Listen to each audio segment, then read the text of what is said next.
going on, guys? It's Greg here, aka NYPrepper. It is Sunday, March 10th, 2024, and I have an emergency alert to share with you guys. Right now, it is 16:55 Eastern Time here in the United States, and we have some major breaking news coming in from Russia. Apparently, in St. Petersburg, there were multiple kabooms heard near the airport over there, and there's now a hangar on fire. And what you're looking at here is video footage from the St. Petersburg airport. And this is apparently that hangar that caught fire. We don't know yet what happened here, if this was related to that travel warning that multiple Western countries put out, saying that there were going to be some extremist attacks in Moscow. I don't know if this is related to that or if this is related to Ukraine, if this was a Ukrainian drone that hit one of the hangars. But here we have footage of apparently a hangar at the St. Petersburg airport in Russia, and it is on fire, as you can see here.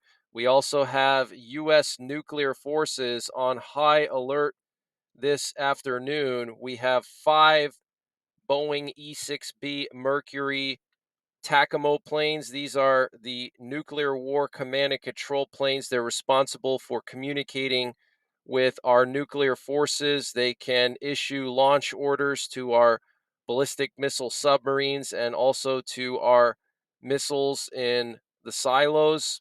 So these are critical for nuclear war. And you can see one, two, three, four, 5 of them. One is off the coast of California, one is over Louisiana right now. And what's interesting is we have 3 looping over Oklahoma City. I've never seen this before. Check this out. 3 of them just looping over Oklahoma City. This is where their home base is. Tinker Air Force Base, that's their home base.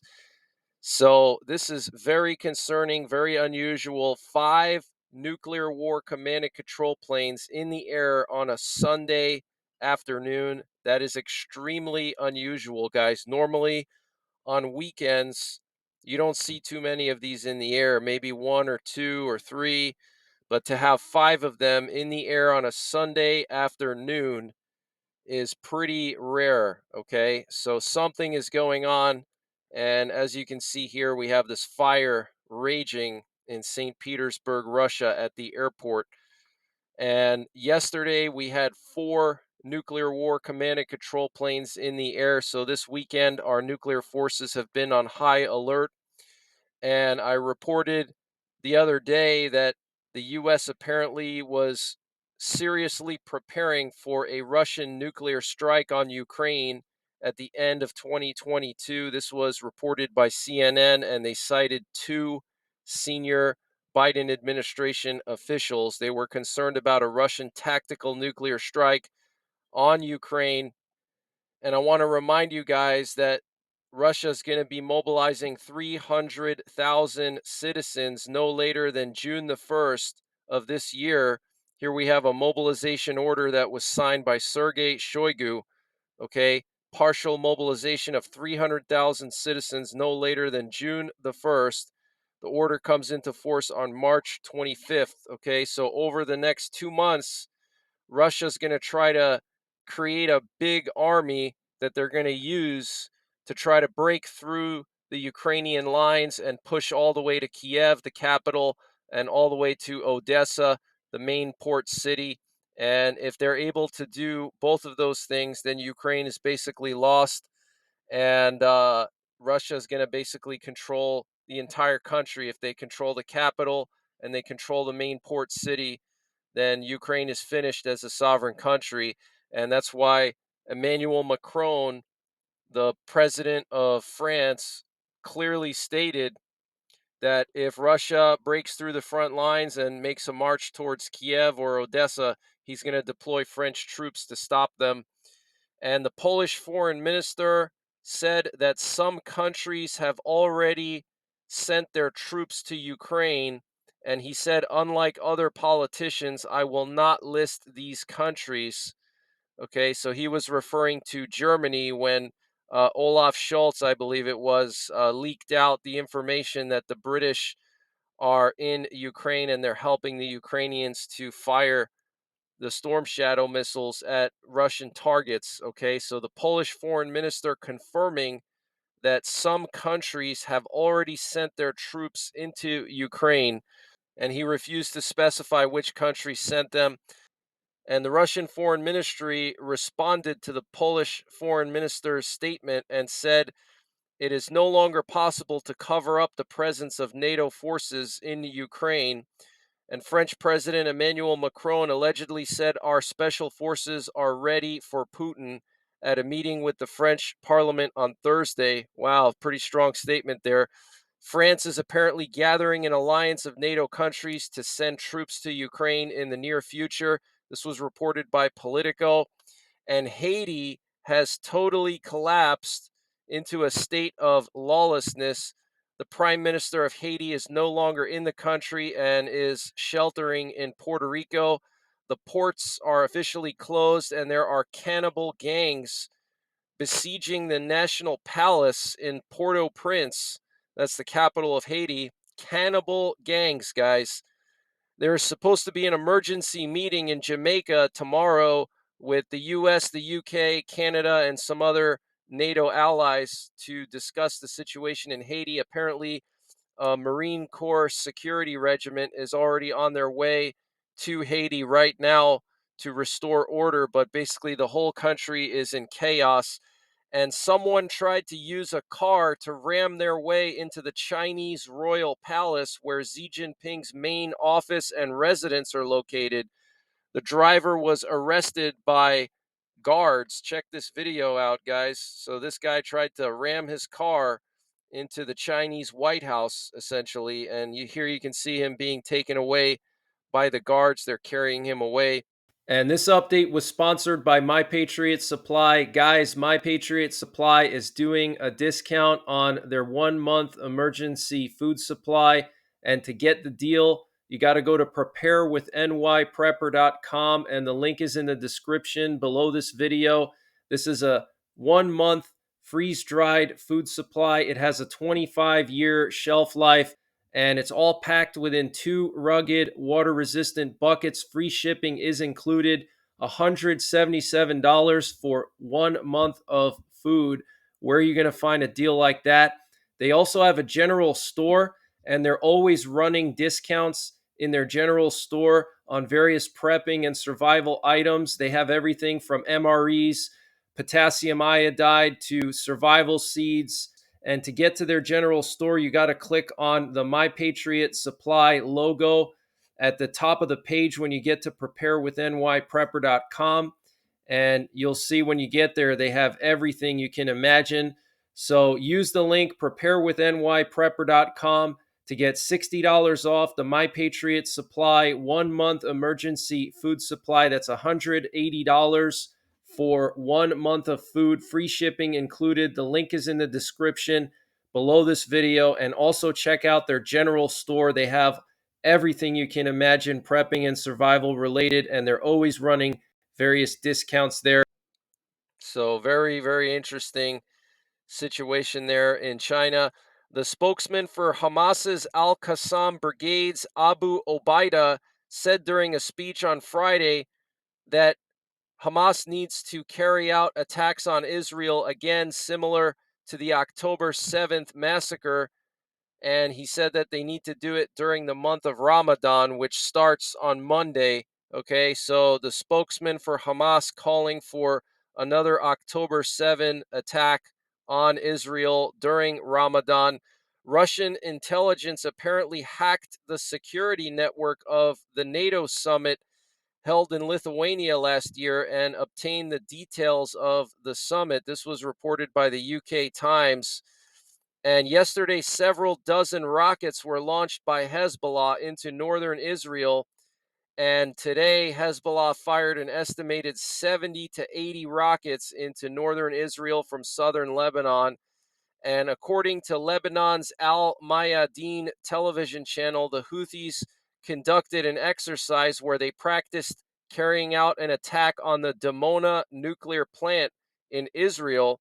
They also practiced raids on several Israeli bases in the Negev desert. The exercise was called Our Path Leads to Al Quds. The drills consist of striking the Dimona nuclear plant, raiding Israeli bases in the Negev desert, dominating Israeli settlements, as well as targeting US and UK supplies. The 6th Military Region of the Yemeni Army, especially missile, drone, and heavy weapons units, participated in the military exercise.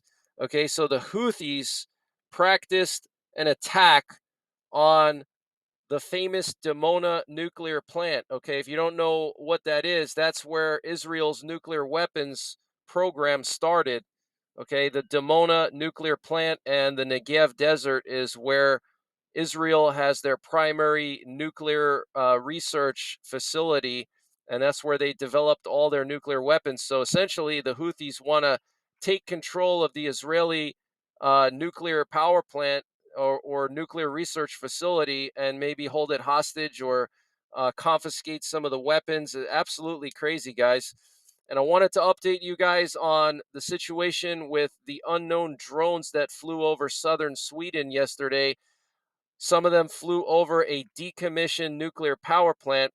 So at 11 p.m. on Saturday evening, readers began contacting media about low flying planes in southwestern Scania County in southern Sweden. The aircraft have been observed in Lada, Koping, Barsbäck, Eslöv, and Ystad, among others. Several testified that it was fighter planes that circled back and forth for an hour. Earlier in the evening, the police received an alert about drones along the coast in Kavlingi and Loma municipalities. Among other things, the decommissioned nuclear power plant Barsbäck is located there, which is a protected object. For that reason, the police and the Coast Guard had an operation on Saturday evening. The Swedish armed forces also took part in that operation. Also, during Friday evening and the night of Saturday, drones were observed in several places in Scania County. And the spokesperson for the Swedish military said they can't go into details on why the fighter planes were flying over that area and what these drones were doing there and where they came from. So, very interesting, guys. So, the Swedish military sent fighter jets to investigate these drones. The Swedish Coast Guard was there and also the Swedish police. And these drones flew over multiple areas, including a decommissioned nuclear power plant. And this comes just a few days after Sweden formally joined NATO and got accepted into NATO, and there's massive exercises going on in Sweden right now, in Norway, Sweden, and Finland. In northern Scandinavia, they're doing the Nordic Response 24 exercise, and there's like 30,000 NATO troops from all over Europe and North America taking part in these exercises. And just about 2 weeks ago, there was this mysterious gas attack on the Swedish intelligence headquarters in Stockholm, the headquarters of SAPO. There was phosgene detected in the building, and hundreds of employees had to evacuate. So probably Russia, I would imagine, sent these drones over southern Sweden to investigate that nuclear power plant and multiple different areas in southern Sweden. And Azerbaijan has demanded that Armenia immediately hand over the control of 4 villages to Azerbaijan. And remember, a few months ago, Azerbaijan put their military on high alert. So potentially, Azerbaijan may try to take these 4 villages from Armenia now. And apparently, a Swedish military aircraft flew very close to Russia's borders for the first time since they joined NATO. This was reported by ITA Mil Radar, a portal for monitoring military aircraft flights. And U.S. and coalition forces downed a total of at least 28 drones in the Red Sea between 4 a.m. and 8:20 a.m. Yemen time on March 9th. No U.S. or coalition Navy vessels were damaged in the attack, and there were also no reports of damage by commercial ships. Apparently, another Russian AWACS plane was destroyed as a result of the Ukrainian drone attack on the Taganrog aviation factory 2 nights ago, the A-50 AWACS plane was apparently destroyed in this attack, and Russia only has a few of them, and they're extremely expensive, okay, hundreds of millions of dollars. And the UK has officially allowed the exchange of Taurus missiles. Germany will transfer Taurus missiles to the UK, and the UK in turn will provide Ukraine with additional Storm Shadow missiles. This was reported by the Minister of Foreign Affairs of the UK. So basically, the UK is going to send their Storm Shadow missiles to Ukraine, and then Germany is going to backfill what the UK gave to Ukraine with Taurus missiles. Okay, so they're not actually giving the Taurus missiles to Ukraine, they're just backfilling uh, the UK's inventory of Storm Shadows with Taurus missiles. A large fire broke out at a gas pipeline in Russia. Here we have some video footage. Absolutely insane. This was in the Khanty-Mansi region of Russia. Massive pipeline. Look at that fire, guys. That is insane. Looks like somewhere in Siberia. I don't think this is an accident. This is probably one of a handful of pipelines that have spontaneously caught on fire in the last few weeks. And the chief of staff of the Israeli Defense Forces, Lieutenant General Herzi Halevi, and the head of the Shin Bet Ronen Bar approved battle plans at the Southern Command headquarters in Beersheba yesterday. So I don't know if these are battle plans for Rafah or if these are battle plans for Hezbollah. We do know that the Israeli Defense Minister Yoav Gallant met with Amos Hochstein at the White House a few days ago. Amos Hochstein is Biden's expert on Lebanon and his advisor on Lebanon. And the Israeli defense minister basically told Hochstein, you have until March 15th to make a deal with Hezbollah. Otherwise, we're going to go in. Okay, if Hezbollah doesn't agree to a satisfactory peace deal with Israel, then Israel's going to go in. And what Israel wants is for Hezbollah to move back several miles from their border so they can't reach northern Israel with artillery anymore. And obviously, Hezbollah is not going to do that. Okay, so looks like we're going to have this massive Russian counteroffensive in Ukraine this coming spring and summer with 300,000 mobilized troops. And simultaneously, we're going to have the situation in the Middle East escalate with Israel going into Lebanon. And Israel's foreign minister says Turkey is the biggest terrorist supporting country in the world next to Iran, and that Erdogan is one of the greatest oppressors and anti Semites in history. Wow. Spain's prime minister says he will encourage the country's parliament to recognize a Palestinian state by the end of his term. And the Israeli Mossad said in a statement that Hamas is striving to set fire to the area during Ramadan at the expense of the Palestinian residents of the Gaza Strip. And like I said, Ramadan starts tomorrow. Iran on Saturday denounced U.S. tech giant Meta's decision to remove the Facebook and Instagram accounts of its supreme leader, the Ayatollah Khamenei, calling it a violation of freedom of expression. And the Ukrainian Justice Minister, Denis Malyuska, said the proposal to recruit thousands of prisoners into the Ukrainian army is being presented to the parliament next week. Okay, so Ukraine is going to recruit thousands of their prisoners to join the army. Okay, they're going to take a page out of Russia's playbook and do what Russia did in Bakhmut. They're going to recruit all the worst people from Ukrainian prisons and send them to the front lines. And the Pope stated yesterday that Ukraine should agree to negotiations with the Russian Federation. The Pope stated this in a television interview. The Pope stated this in a television interview with the Swiss broadcaster RSI. And the Philippine Defense Secretary Gilberto Teodoro has directed the Philippine military to enforce a new strategy to defend the nation's territory and economic interests days after the latest clash with Chinese ships in the disputed South China Sea. Earlier this week, 4 Filipino personnel were injured after 2 Chinese Coast Guard vessels used water cannons against a ship chartered by the Philippine military for a resupply operation. Philippine and Chinese ships collided as Chinese vessels made dangerous blocking maneuvers, Manila said. So the Philippines Defense Secretary is going to be enforcing a new strategy of some kind to defend the Philippines territory. They said 2 days ago that they were going to open fire basically on any ship that tries to erect illegal structures in Philippines territorial waters and exclusive economic zone. Okay, so very serious situation around the Philippines. And here we have the flight path of a reconnaissance drone that was flying over the border of North and South Korea here in South Korea, right near the DMZ. This was last night.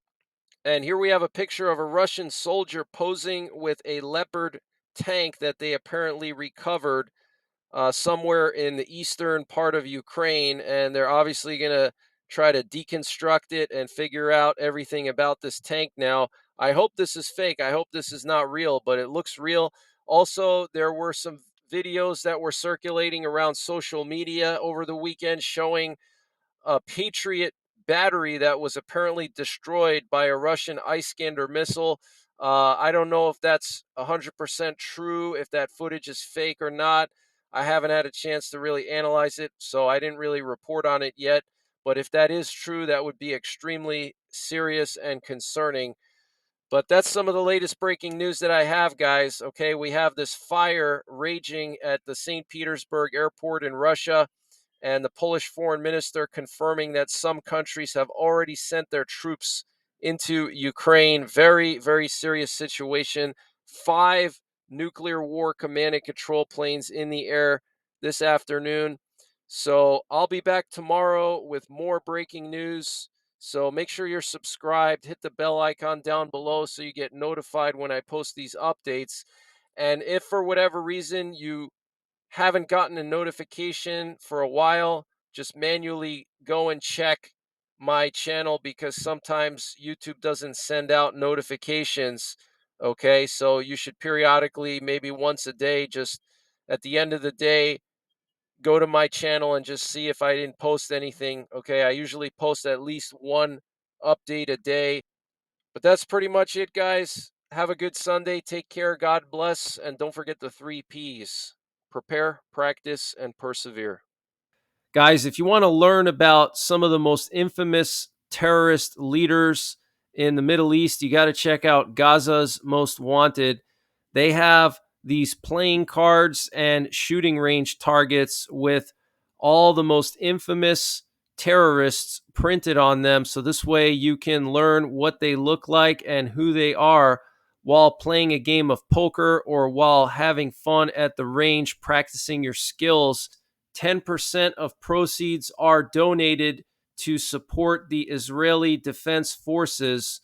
So check them out, gazasmostwanted.com. And if you use the promo code NYPrepper, you get 5% off of your entire order.